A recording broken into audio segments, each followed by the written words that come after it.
Praise lord. ప్రభువైన యేసుక్రీస్తు నామములో మీ అందరికీ నా శుభాలు.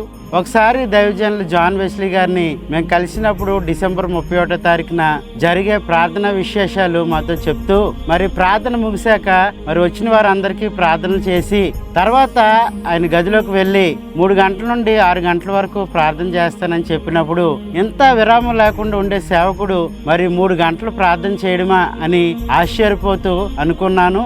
బహుశా వీళ్ళ ఎదుగుదలకు కారణం ఇదే కదా అని. సాక్షాత్తు ప్రభువైన యేసుక్రీస్తు తన 33.5 సంవత్సరాల జీవిత కాలంలో 30 సంవత్సరాలు ప్రార్థనలోనే గడిపారు. తర్వాత 3.5 సంవత్సరాలు మరి పగలంతా సువార్త చేసి రాత్రులు కొండకు వెళ్లి ప్రార్థన చేసేవారు. మార్కు సువార్త 29:9. ప్రార్థన వల్లనే గాని మరి ఏ విధమైనను ఈ విధమైనది వదిలిపోవట అసాధ్యం. హిజ్కియా ప్రార్థన చేసినప్పుడు మరణకరమైన రోగాల నుండి విడుదల పొందడమే కాకుండా 15 సంవత్సరాలు ఆయుష్కాలాన్ని దేవుడు హిజ్కియాకి కలిగజేశాడు. మనం కూడా హృదయపూర్వకంగా ప్రార్థన చేసినప్పుడు మరణకరమైన రోగాల నుండి విడుదల పొందడమే కాకుండా నెమ్మదిని సంతోషాన్ని కలుగజేసి మనము ఎన్నడూ చూడలేని అద్భుత కార్యాలని దేవుడు మన జీవితాల్లో తప్పక కలుగజేస్తాడు.